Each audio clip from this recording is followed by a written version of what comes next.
Assalamualaikum warahmatullahi wabarakatuh. Selamat pagi, salam sejahtera untuk kita semuanya. Pagi hari ini Kementerian Pertanian merespon keluhan dari petani sawit ya, yang pembelian tandan buah segar sawitnya harganya turun. Nah, ini kemudian kami melaksanakan rapat diinisiasi oleh Kementerian Pertanian seluruh eselon 1, khususnya bidang perkebunan tadi hadir, Pak Sekjen, kemudian kami mengundang gabungan pengusaha, GAPKI, kemudian juga beberapa asosiasi petani sawit. Di sini hadir, kami juga mengundang Satgas Pangan Polri, ya, Brigjen Polisi AD, Simanjuntak juga untuk ikut rapat bersama kita dalam kaitannya merespon turunnya harga tandan buah segar sawit selepas adanya pengumuman dari Presiden terkait peraturan pemerintah yang baru terhadap kebijakan satu pintu ekspor sumber daya alam, di dalamnya ada komoditas sawit. Akan saya sampaikan beberapa kesimpulan ya yang akan menjadi acuan kita semua yang berapat di sini. Yang pertama, dari rapat tadi kemudian diidentifikasi bottleneck dari kejadian ini adalah adanya efek psikologis, kekhawatiran, ketidakpastian, dan ketidaktahuan atas kebijakan baru ekspor satu pintu oleh PT DSI sebagai pengelola dan pengawas kegiatan ekspor sumber daya alam, salah satunya adalah komoditas sawit.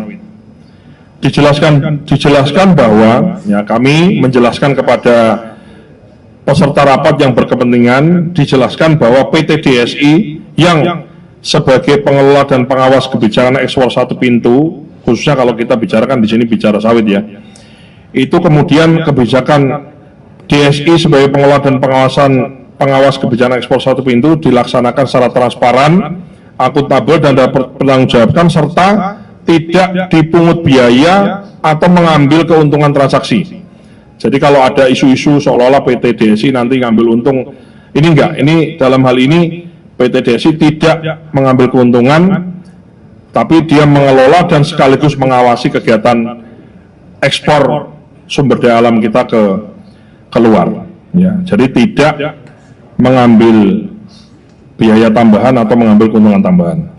Dan juga diberikan waktu transisi untuk pelaksanaan ekspor satu pintu ini.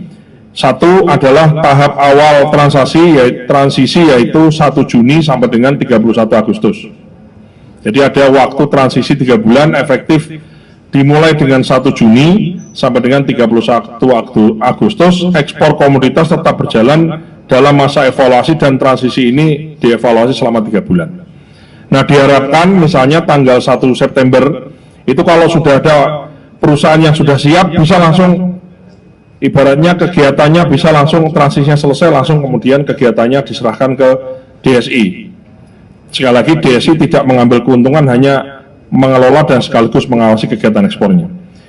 Nah, diharapkan dari mulai 1/1/1/1 tadi masa transisi ini, kemudian kita evaluasi 3 bulan, kita evaluasi seterusnya, maka tanggal 1 Januari 2027 implementasi penuh itu kemudian dilaksanakan.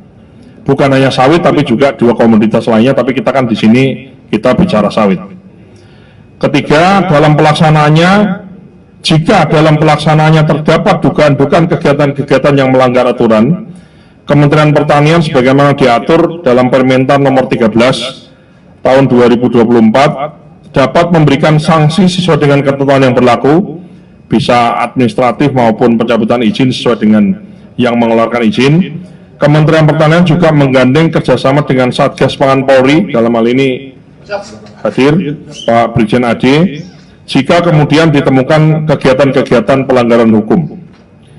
4. Dengan disampaikannya informasi ini, ya, diharapkan dengan disampaikan informasi ini dan dalam masa transisi ini, pelaku usaha di hilir, ya, ini kan bottleneck-nya kan di hilir. Nah, maka pelaku usaha di hilir, usaha industri sawit ini, baik itu refinery, apakah itu ekspor, dan apakah itu kegiatan lainnya yang di hilir, tetap bisa melakukan kegiatan usaha sebagaimana normalnya sampai dengan tahapan-tahapan transisi ditetapkan. Jadi ini kan kekhawatiran seolah-olah nanti gimana ya. Nah, itu bisa ini kekhawatiran itu bisa dihilangkan dan kegiatan usaha bisa berjalan sebagaimana mestinya, kemudian sambil kita mengikuti tahapan-tahapan transisi ini.